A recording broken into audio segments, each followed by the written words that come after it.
Good morning, I'm back at Jenny. The side door wasn't locking on the central locking, so I've investigated it. I've cleaned up the terminals on this and this, it still wasn't working, so I've taken this part out of here of the sliding door, and as you can see we have a broken wire which should be attached to that pin in there. So what I'm going to do, I've got this electrical, pick it up, this electrical connector piece.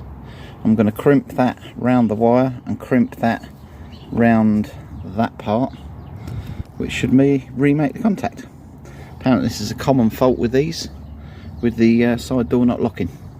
That's Renault Master from, I think it's 1998 to 2010, the Mark II ones.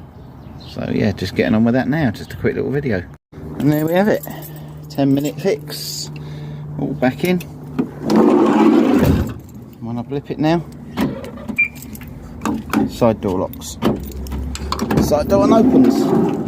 So if you've got that problem, it's either the wires there, or dirty contacts.